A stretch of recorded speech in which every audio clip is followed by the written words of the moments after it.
Les plus grosses sociétés ont commencé par être petites, souvent réduites à un seul homme. Les groupes géants sont nés d'un acte de foi.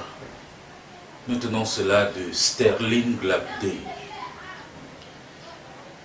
Mesdames, Messieurs, bonsoir. Je suis le docteur Ngon Adoum, bienvenue. Stratège des ressources humaines et des organisations. Économiste mathématicien, président et recteur de l'université Ismaza Hermès. Heureux de vous savoir donc nombreux à l'occasion de l'inauguration solennelle de la chaîne Promo Ismaza Hermès Voice. Pour ce qui est de l'exposé de ce jour,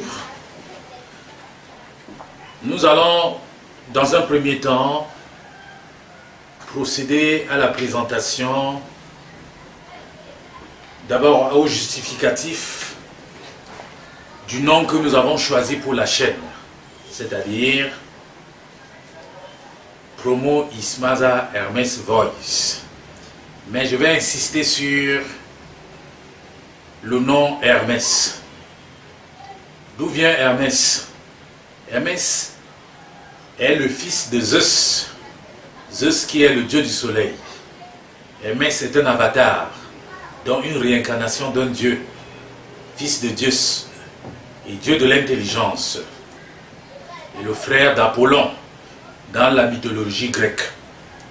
Nous n'avons pas trouvé meilleur choix que Hermès comme nom de notre chaîne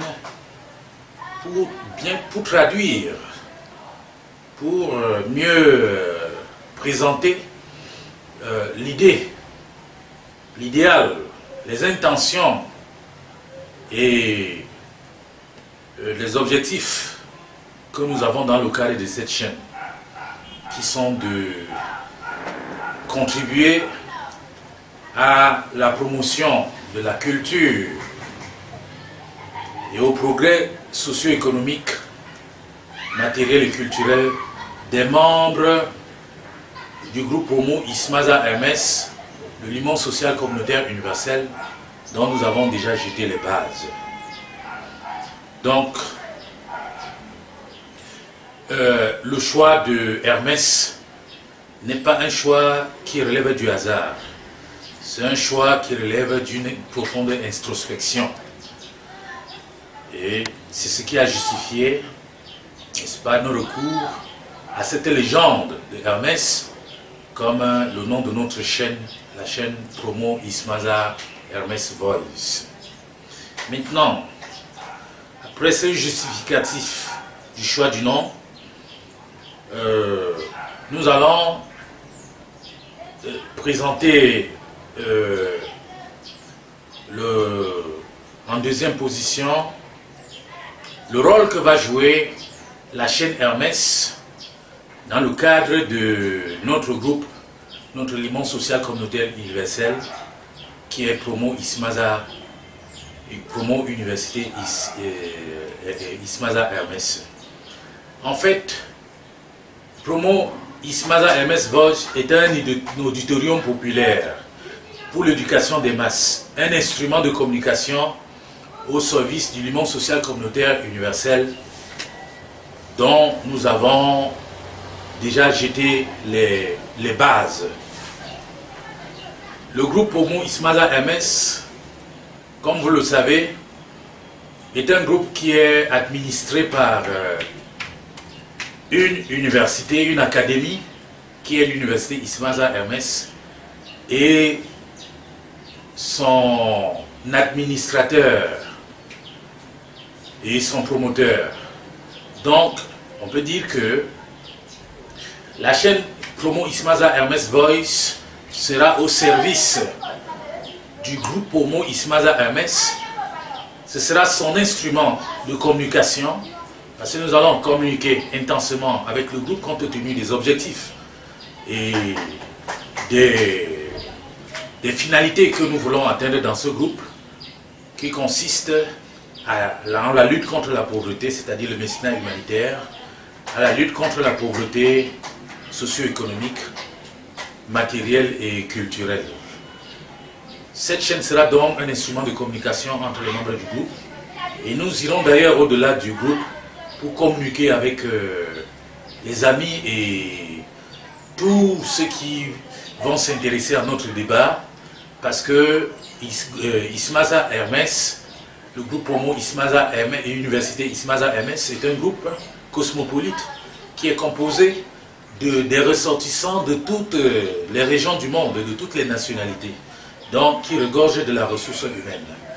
Et nous allons brasser cette ressource humaine dans le cadre de cette chaîne pour mener des débats qui seront d'une certaine pertinence, qui seront d'une certaine valeur pédagogique, qui seront intéressants et qui seront qui seront houleux et qui vont contribuer, comme nous en sommes convaincus, à relever le niveau de culture, à relever le niveau de connaissances, qu'elles soient les connaissances générales ou bien des savoir-faire pratiques de tous ceux qui sont membres de ce groupe et même de ceux qui sont hors de ce groupe, qui sont nos amis et ou de ceux qui sont nos sympathisants et qui seront intéressés par nos débats.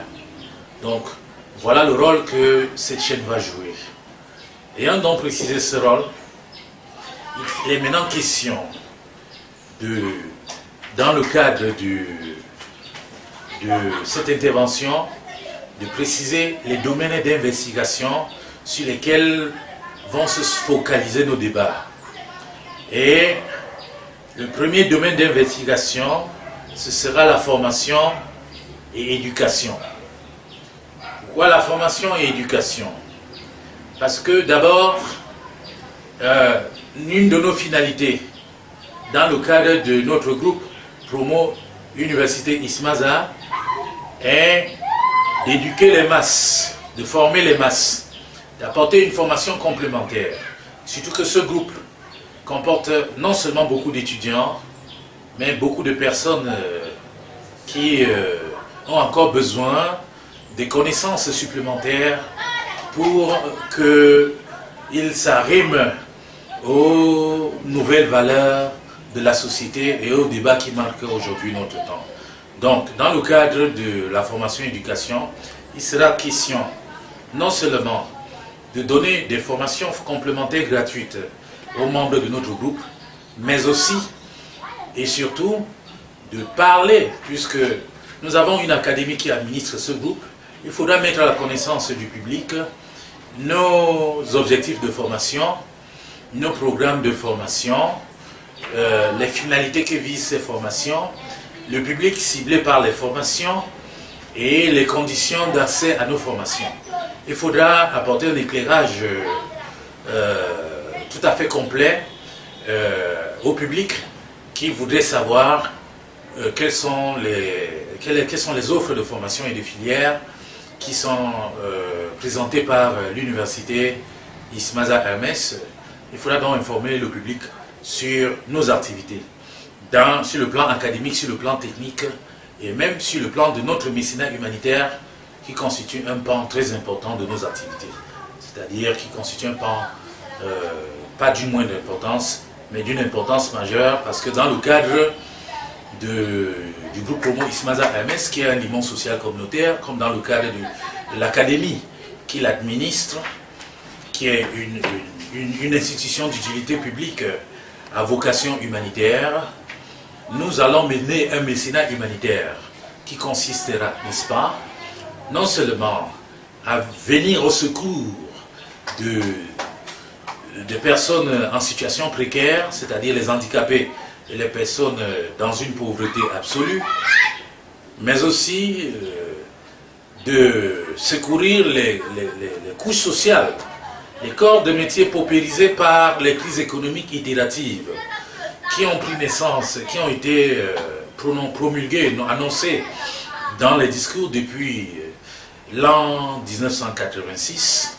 et dont les cycles se sont répétés de façon itérative, avec des nuances, en faisant varier leurs nuances.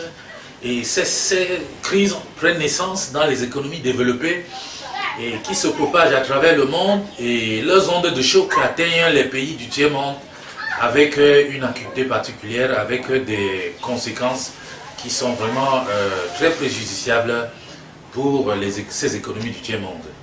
Donc, nous allons parler de l'éducation-formation dans le cadre de la chaîne Promo Ismaza Hermès Voice. Le second centre d'intérêt, c'est-à-dire le second point d'investigation, le second axe d'investigation sera la gestion des ressources humaines. Pourquoi est-ce qu'il faudra parler de la gestion des ressources humaines? En réalité, c'est une filière parmi tant d'autres, parmi les filières que nous présentons au public, mais nous allons mettre un accent particulier sur la gestion des ressources humaines. Pourquoi? Parce que nous nous sommes rendus compte que nous sommes à l'ère du management professionnel et systémique des ressources humaines. Mais beaucoup de dirigeants ne sont pas encore convaincus et persuadés que la gestion des ressources humaines est un actif stratégique qui peut apporter une certaine valeur ajoutée à l'entreprise. Ils ne sont pas convaincus de la valeur ajoutée que la gestion des ressources humaines peut apporter à l'entreprise. Si bien que la gestion des ressources humaines est encore gérée de façon lapidaire dans les entreprises, qu'elles soient africaines ou occidentales. C'est vrai que la fonction personnelle, lorsqu'on revient à sa genèse et à son évolution, elle a été très lente dans son évolution. Et ce n'est que dans le cadre du paradigme de l'école des relations humaines que la gestion des ressources humaines a été découverte. Et depuis lors, elle connaît une évolution partant de l'instant où on l'a découverte jusqu'à l'ère du management contingent, de la gestion professionnelle et systémique qui marque notre temps. C'est un levier stratégique, aujourd'hui un levier stratégique majeur pour le développement de nos organisations. C'est le système cardiovasculaire de l'organisation, c'est un domaine charnière. La fonction personnelle est chargée d'irriguer de toute sa vitalité toutes les autres fonctions de l'entreprise afin de catalyser les énergies humaines diffuses à travers tous les maillons de l'organisation. Donc, elle offre aux organisations et aux entreprises des nouvelles opportunités de gains à conquérir. Et elle fait aujourd'hui l'objet de la bataille de la compétence mondiale.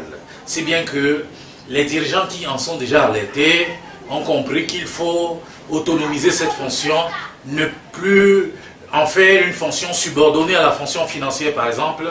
C'est une fonction qui doit devenir autonome parce que le directeur des ressources humaines est un stratège et c'est un membre important du comité d'organisation qui doit prendre son autonomie afin qu'il joue son véritable rôle de conseiller interne auprès de la direction générale.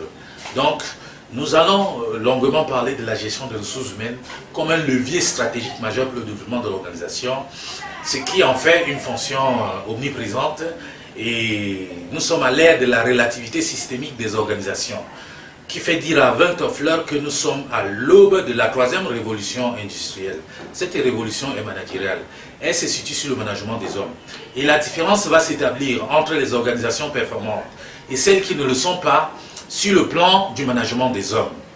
Cela veut dire que tout dirigeant doit appliquer l'épitaphe de Carnegie, c'est-à-dire s'entourer d'hommes compétents et les gérer de façon valorisante, de manière à ce qu'ils induisent de façon optimale leur engagement dans le travail, qu'ils s'impliquent de façon optimale dans le travail. Il faut donc une gestion valorisante, parce que les techniques de management se sont révolutionnées et les dirigeants sont soumis à une double exigence de qualité de vie et d'efficacité au travail. Il faut bien gérer les hommes si on voudrait que ces hommes-là s'impliquent et donnent tout leur potentiel pour tout leur rendement pour contribuer à l'efficacité socio-économique et à l'efficacité socio-technique de l'organisation. Nous y reviendrons. Je pense, mesdames et messieurs, que pour cette première séquence, nous sommes à la fin. Je vais revenir bientôt sur la prochaine étape de cette publication qui sera toujours, où il sera toujours question de parler des domaines d'investigation, mais cette fois-là, nous parlerons de l'esprit entrepreneurial en Afrique, nous parlerons aussi de l'esprit scientifique, le rôle que ces deux esprits doivent jouer pour révolutionner et promouvoir les compétences humaines en Afrique et dans le monde. Je vous remercie et à bientôt.